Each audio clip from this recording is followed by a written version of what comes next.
Welcome, everybody. It's James Leichter from Aptora, and today is another day of Total Office Manager training. This is our internal training that we do for our staff at RA Tax and Accounting and Aptora. We record these. We don't edit them. We just record them, and however they turn out, we upload those so that our users can hopefully benefit from that information as well. Today we're going to be talking about core item charges, which has been something that's been requested by our outside users. So we decided we would make it today's training, and hopefully the people that requested it will enjoy having that done.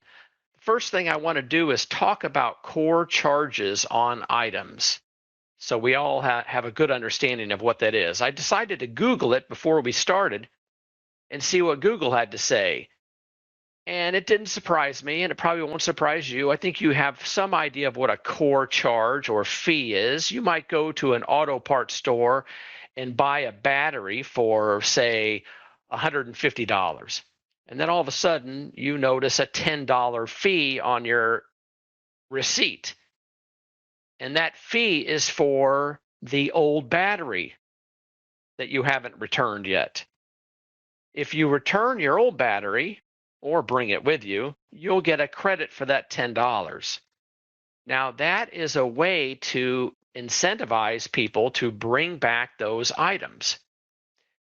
And here it points out that in 30 states, it's actually a law that there has to be a core charge on batteries, for example. In our industry, we may or may not be required to do it by law, but we might have a fee for a circuit board or a motor or a pump or something like that in hopes that they will give us the old one, which we can then return for a credit. And that's what we're going to talk about today in Total Office Manager. Before we get into the software, let's see what our help system has to say about it. So we'll type in core charges. All right, there it is, finally. Handling core charges and returns. This is a pretty darn good help topic. If you were to count all the words or print this out, you would discover that this was a 4-page, 1,600 plus word help topic. Now, a lot of our help topics are like this. They offer a lot of good information, but even then, there's a lot more to say. So in this help topic, we will define the core charges like we did before, but I also want to let you know that you may not have a core charge, but you might be willing to pay the customer for a core item. In other words, you might not charge a fee, but if they give you the item, you might pay them for that item. You might consider it scrap metal, paying for scrap metal, but there are some things that are valuable, some things that have a lot of copper, aluminum, or other metals that you might be able to make a profit on. So it's possible that you are charging a fee and then giving them the money back, but you may also be simply buying core items or materials. So think about that. Under example scenarios, we talked about what we just saw in Google. You might have a battery, a water pump, a radiator, something like that. In our industry, it's usually something like a circuit board or a pump or a commercial motor, sometimes compressors, especially semi-hermetic compressors in the refrigeration industry. Before you set things up in Total Office Manager, you have to make some management decisions. The advice that I give a lot of our users is think about how your company would do it without software. How would you do this with paper and pen? This is how you would approach a lot of things in Total Office Manager. Before you call tech support, before you think about the program, you must ask yourself, does my company have policy and procedure for whatever it is you're trying to do? because the software really can't help you with that part. It will automate that part, but you have to first think about it from a non-software perspective. Think through the whole system, policy, procedure, A to Z, how you would handle it with pen and paper. Now, another thing that you want to think about is how much detail do you want in your financial reporting? I'm about to go through this help topic, but the beginning part, the main part of this topic, assumes that you want a reasonable combination of financial reporting and ease of use and maintenance. So you're going to have to think about, well, how much detail do I want? How carried away do I want to get with core charges? Because you can do it pretty easily, and then you can do it in a way that gives you a lot more detail, but it's a lot more complicated. So let's get into that. In Total Office Manager, let me just close these forms real quick.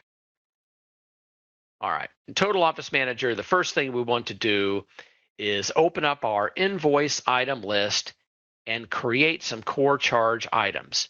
And we walk you through this process in detail right here. All right, so I'm going to set that aside. Now, I happen to have those in here already. I will find those by typing in core, and I have two. The first one is an inventory part,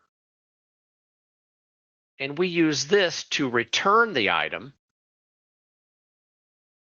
And the other one is an other charge, because I don't want to affect inventory, and we use that to collect money. So let's have a look at these. When I go out in the field and I want to collect money for a core item, such as a circuit board, let's say that I want to collect $10 for a circuit board, then I would use this core charge item on my invoice.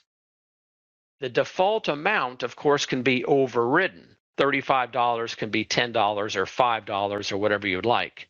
Now, where does that income go? It could be sales other, or it could be an income account called core charges. It might also be parts and materials. You decide on the income account. It depends on how much detail you want. You may not have enough income to justify its own account,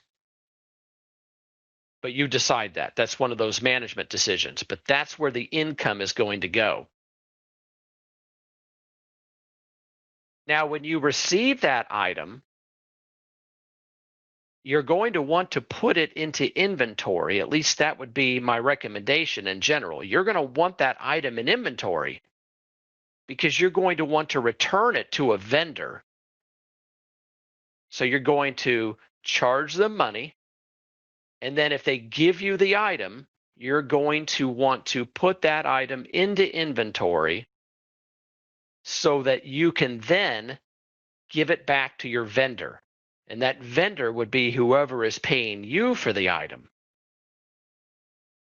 So you would want to create an inventory part here, and we might call that core charge return describe item. So I would expect the service technician to type in a description of the item: circuit board, motor, pump, compressor, whatever it might be.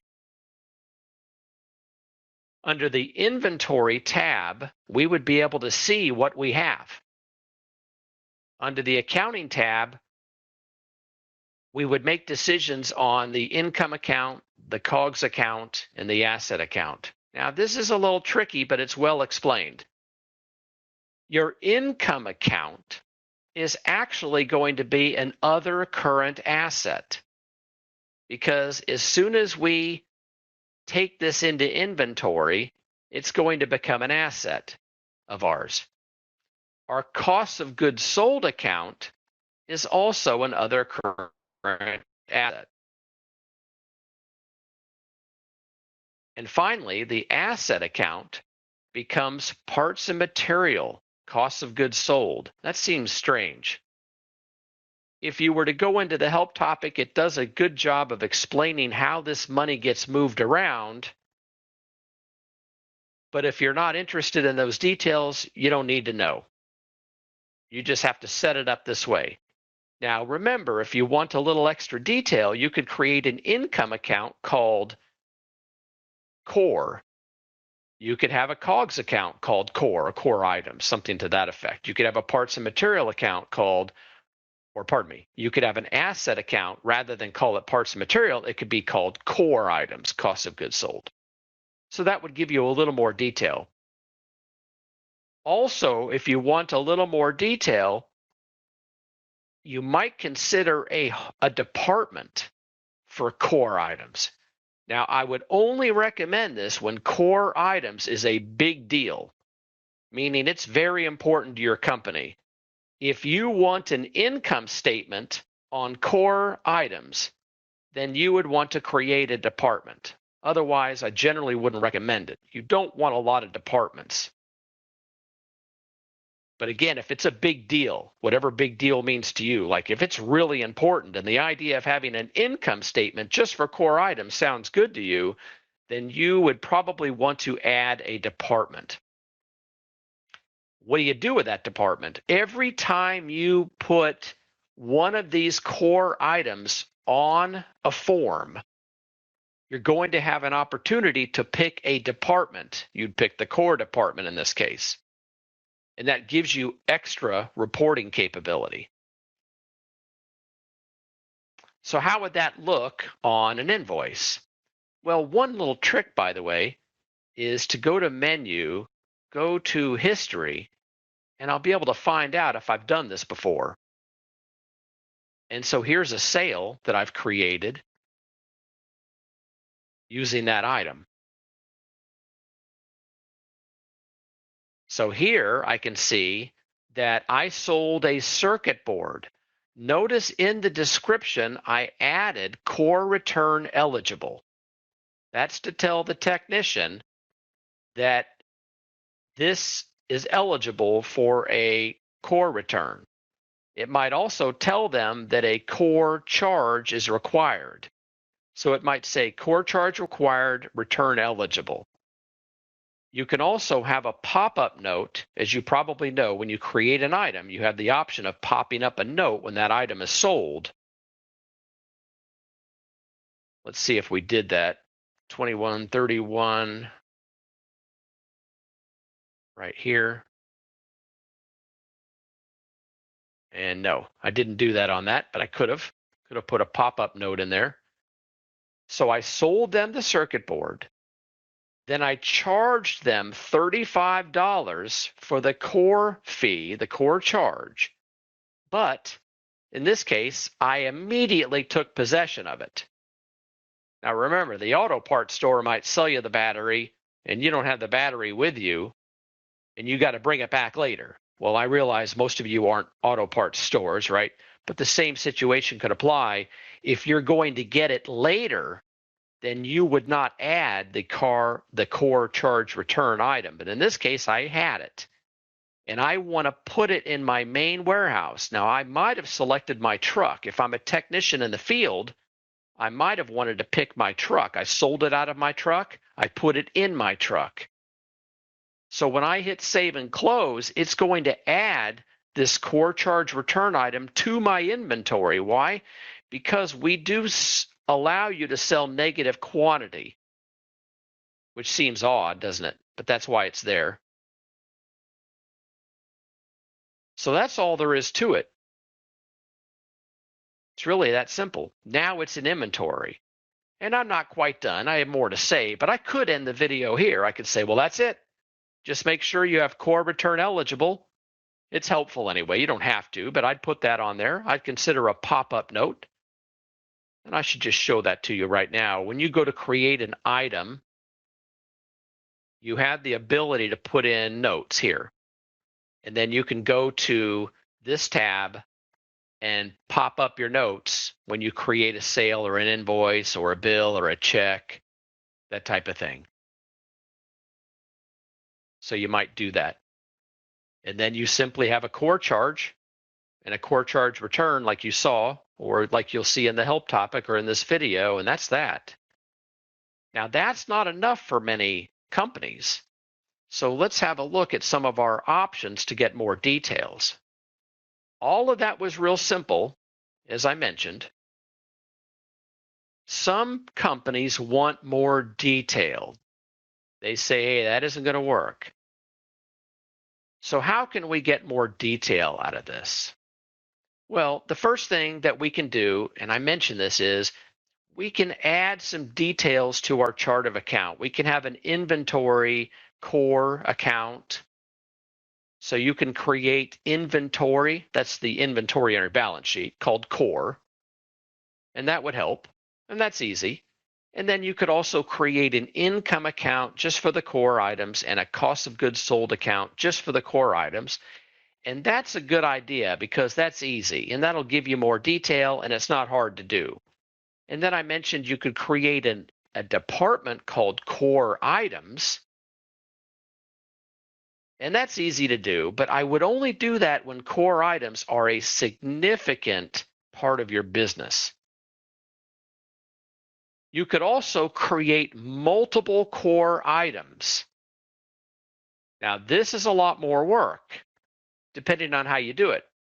For example, if you have a handful of prices, fees that you charge, like you charge $10, $20, $50, or $80, then you might create multiple core charge return items. And you could have them be 010, 050, etc. And that way you'd have history on each of those items.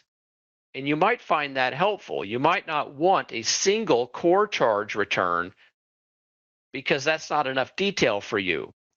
But if you only have a handful, what's a handful? 10, 5, 10, 15, or 20 even, then you might think that it's good enough to have one for each price category. And I think that that's a good idea too. I would do that myself because it just makes sense since it's easy to do.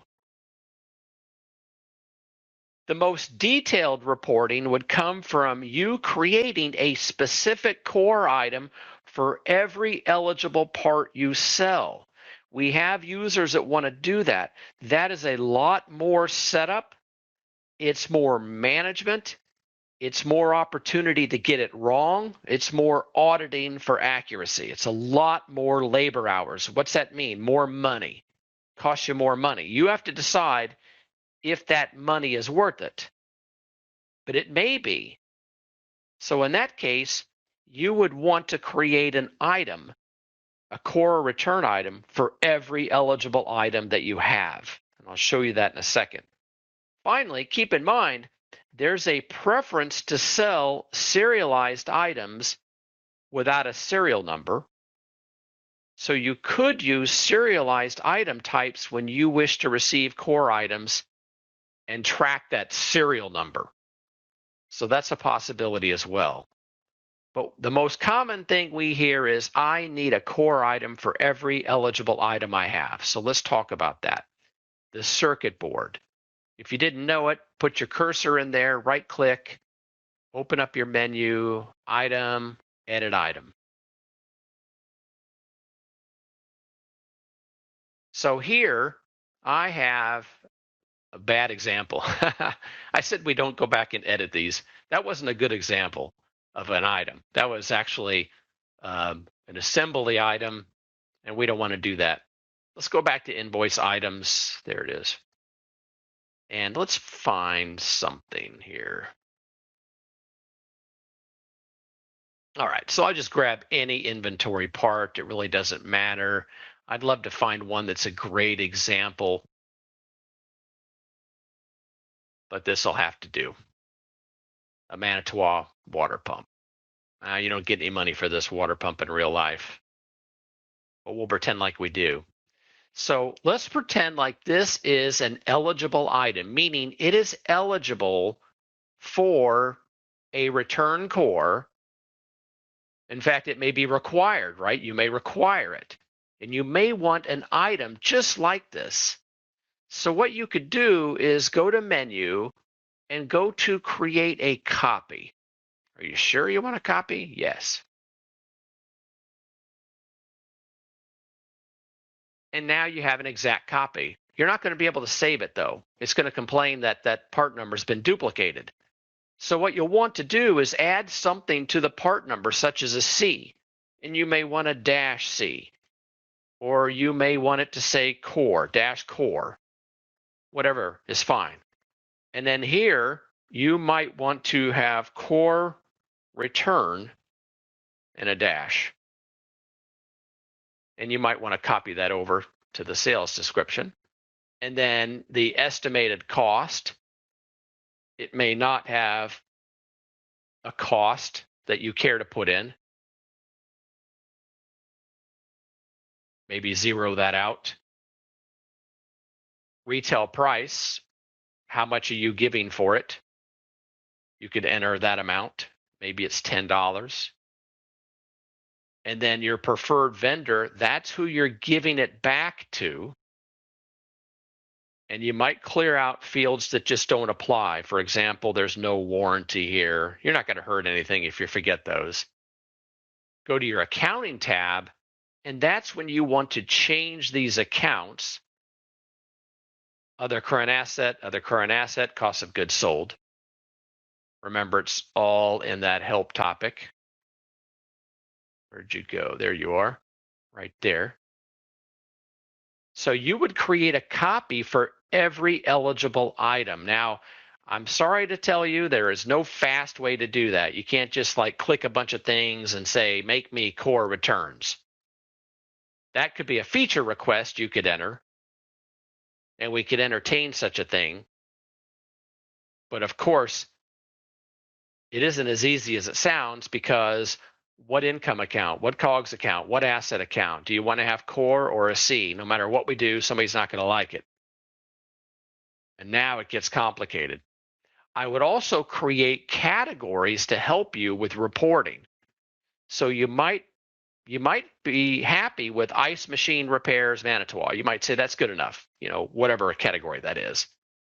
But you may want to create a category for returned items, and that might give you a little better reporting. So again, the way you use it is you sell the part, and then you add the core fee. No matter what, you add the core fee, and if you're getting your money back, you add the return to the invoice. You could even consider grouping them up.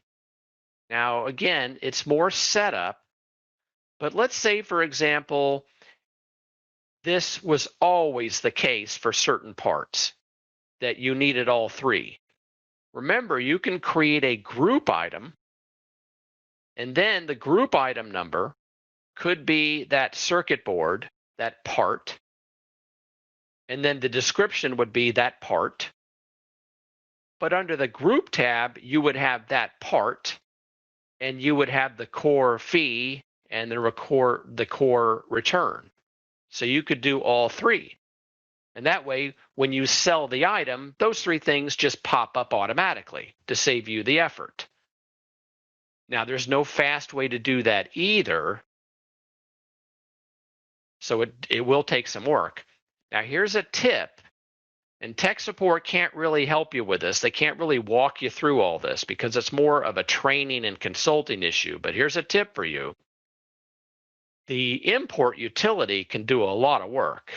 You have the ability to import items. So you could go into Excel and make a lot of the items we're talking about, and then you could import them. You can also make group items, and you can import those. So you have the ability to use Excel, and you can use all of Excel's tricks. If you're pretty good with Excel, you're excited to hear that, because you can go into Excel and use all the little tricks in Excel to build these things rather quickly. And then you can do an import. But again, please don't think tech support would walk you through such a thing. Don't tell them that James told you about it on a video. That's just well beyond tech support. Tech support's like the emergency room of the hospital. So that's not something that they're ready to walk you through. Plus, they hate it when I give all these crazy tips that aren't part of their regular training. And then people call them and say, hey, James said, Would you explain it? And they're like, ugh, what did he say again? That guy. So remember, a group item could be a great opportunity for you to simplify it. It's more setup, but it would simplify the situation when you need to have specific items, specific return items, core items for every part you sell. Now, you may say that you do. A lot of people think they do, as I mentioned, but remember, you may not. Ask yourself why. Why do I need to duplicate this part with an exact core? Why? What do I want to get out of it? I'm not trying to talk you out of it. I'm just challenging you to think, why do I need that? You might say, I want to offset the income I get for this part with that part. And that'll show me the true profitability of that part. Or you might say, and by the way, to that, I don't think it's worth it. You might say, well, I want to know the true profitability of this core item right here. So in other words, I want to know the money that I gave out, the money I took in. I want to know the profitability of this particular item. Is that really what you want, or do you want the profitability of your core item activity? If that's what you're after, don't bother with this. Like, for example, I'm not interested in the profitability of a gas valve. I am not interested in the profitability of a inducer motor or a contactor.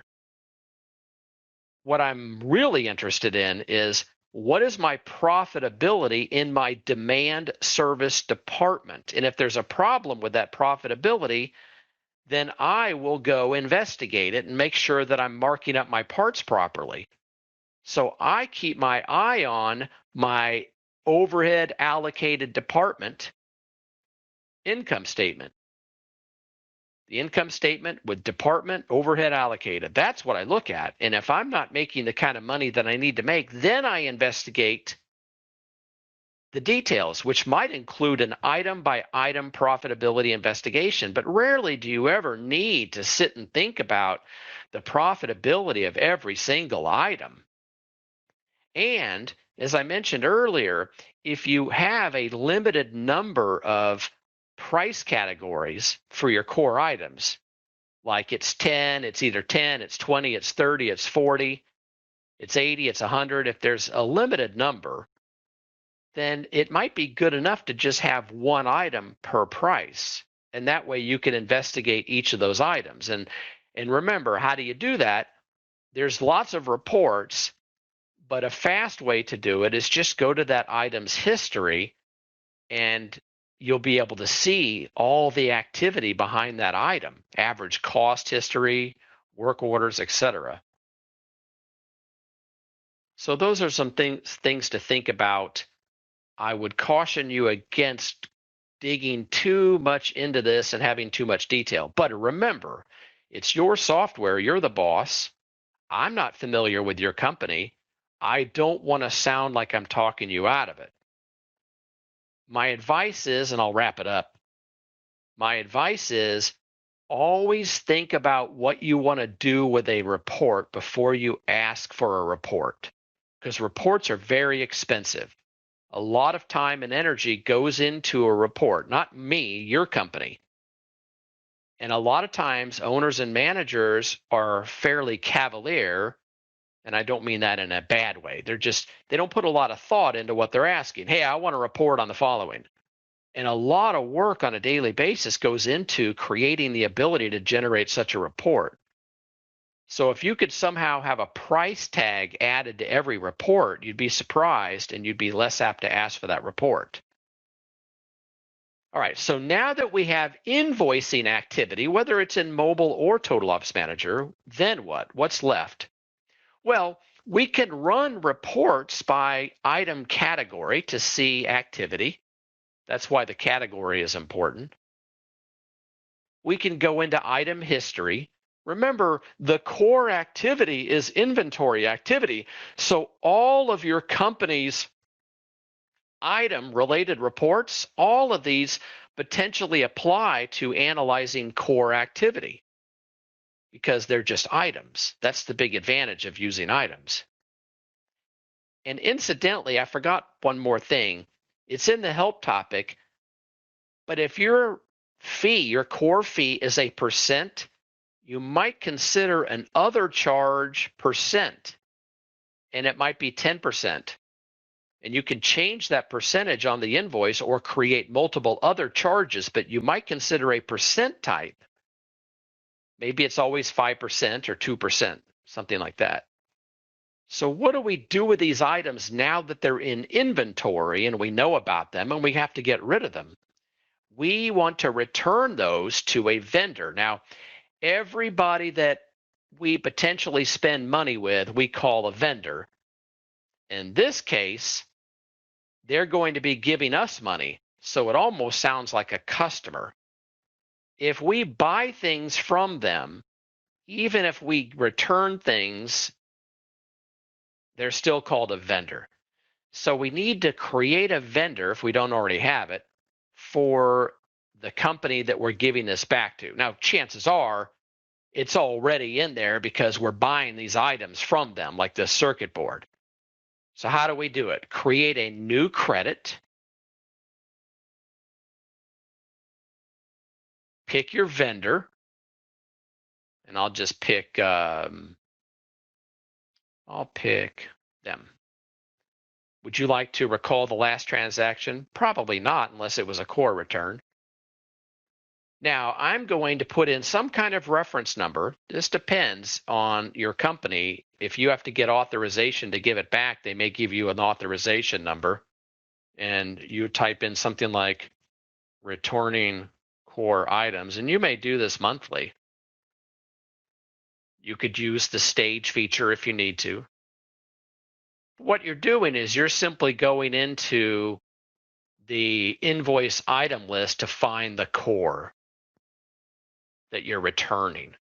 And it's going to be an inventory part. One way to do this is to use the lookup feature if you're not familiar with it.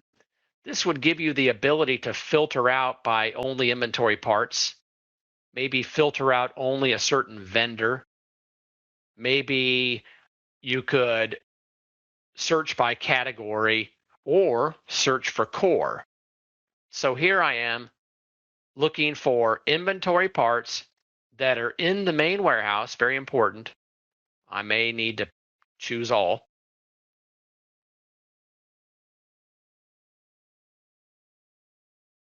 But mine's in the main warehouse. And there it is. There's the item. So I double click it or hit the little arrow. There it is. I hit OK. And now I'm returning that item to the vendor. Now, you may need to add notes as to what you're returning, the actual item number. And this is where you might say, okay, that's the problem. I need to know the actual item number when I return it to the vendor. They require it. And so you would want to enter into the description the actual item number. If that's not acceptable, I fully understand that. That's when you might have to go back to the specific item methodology that we spoke about. I did not have a cost in there. If it was predictable, then you would add it as a default, but you could certainly add it here. Now, what you're about to do is you're about to create a vendor credit, of course, but what does that mean? That means that you're creating essentially an accounts receivable, but it really shows up on your accounts payable as negative $10. And you likely will get a credit from them that you will use to offset your purchases. It's possible that they're going to send you money or give you money, but usually it's a vendor that you owe more to them than they owe to you, so you're going to get a credit. You can certainly job cost this, meaning associate it with a job if there was one. When you hit save and close, you're removing this from inventory, which is nice because now it's one less thing for you to deal with. Don't forget, if you created a department then you'd want to pick the core department, and you could even have multiple cores. You might have commercial HVAC core, electrical core, plumbing core. You could pick a work order if it needed to be picked. And why would you do that? It doesn't do anything to your financial statements, but it can be handy information because it might be related to a specific work order, bringing this item back. Now, if you're a Total Office Manager user, you know that there are faster ways to do this. I created a vendor credit from scratch. There are places that you can come from to create a vendor credit that would have saved you a lot of these keystrokes, and it would have automatically picked up the customer, the work order, the department, part number, etc. And that is all there is to the core charges in Total Office Manager. Again, to recap a feature request, there isn't really an easy way to turn these into core items. So you'll have to do them one at a time. A feature request could be, hey, could you give us an auto magic button to make these core items? Copy all my items and make them core. Yes, we might do that.